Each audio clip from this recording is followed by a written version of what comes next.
大家好，我是超子。今天是我家旧房改造的第7天。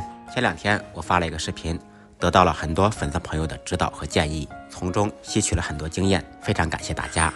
今天这个视频带大家看一下进展程度以及我后续的想法。我家的装机面积是长20米，宽13米，典型的北方4间小平房，带一个小院，单排两边都是街道。在我家的南边是一片具有100年历史的梨树林。在北方农村，冬天取暖是一个大问题。煤炭取暖经济便宜，但是不让烧，所以后续家家户户都安装了天然气。天然气取暖干净方便，但是也有短处：一是农村自建屋密封不好，冬天屋里面烧不热；二是天然气造价实在太高了，烧天然气不仅屋里面不暖和，而且还特别贵。这也是我这次旧房改造的主要原因。很多粉丝留言说外墙要做保温，我家的外墙面积非常大，不知道多少能搞定。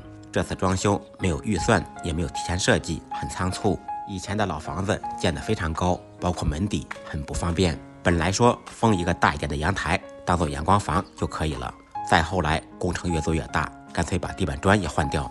装修房以后才知道，盖房建房装修太不容易了，本来长得就不年轻，这次装修完以后估计又要老几岁。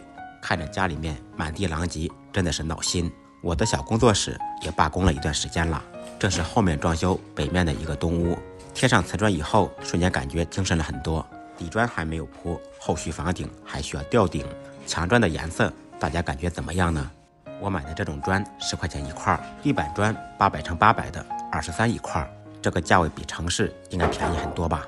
后续供暖的话，我没有铺地暖，打算安装上几组暖气片，或者后续用空气能。用电取热比天然气要便宜很多。这是大客厅刚铺完的地砖，颜色跟墙砖差不多，也是浅色。